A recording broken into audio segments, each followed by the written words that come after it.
Hi, it's Renee, readingsbyrenee.net. Renee with two E's on the end, .net. Hi, it's good to see you again. So, I have a little, funny little story I wanted to share with you. It's pretty light, but it's cute. But it has to do with my relationship with the crows and different animals. But in this case, we're going to talk about crows.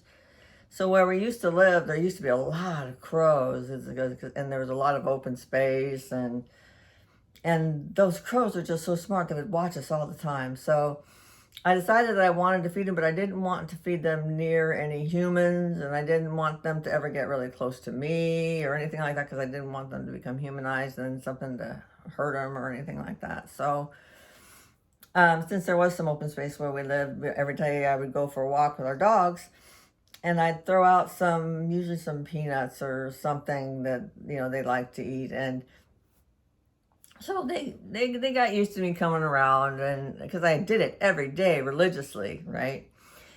And there were a couple times that I had to go out of town, and like it was like a overnight thing or a 2-night thing, and nothing seemed to be unusual about that. Because when I came home, the crows would like fly right down above my car, and they'd get all noisy and tell the rest of the crows that I was back, and they're just really, really cool. But then one day I went and I left for like 5 or 6 days, and when I came back after those 5 or 6 days, there were nary a crow to be found anywhere near where we lived. I don't know where they went. I have no idea where they were hiding. They just were gone. So I kept putting food out every day, for this was on that went on like for 5 days. I began to really worry. Did someone trap these things, the animals, or were they killed or what? Because there's a lot of them, and they were just gone.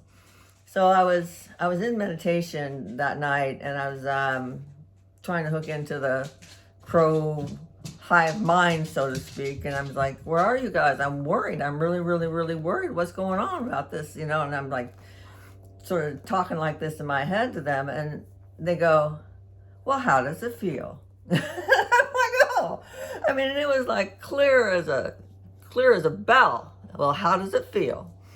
And so I said, "Oh, wow, boy, am I sorry," right? So I devised this method that they would know how long I'd be gone anytime I would go. So for every day, I would put up I would put a little piece of stone on the curb showing I'd be gone, and then at night when I was like meditating, I would like knock one of those little pebbles off the curb and show them I'd be one day closer to being home. And so the next day I go out, voila, there's all the crows. They're out there, they're waiting to be fed like nothing happened. But let me tell you, those are some smart animals. And the fact they had such a collective mind like that was pretty amazing to me. But that's my story. That's one of my stories about the crows. Talk to you later.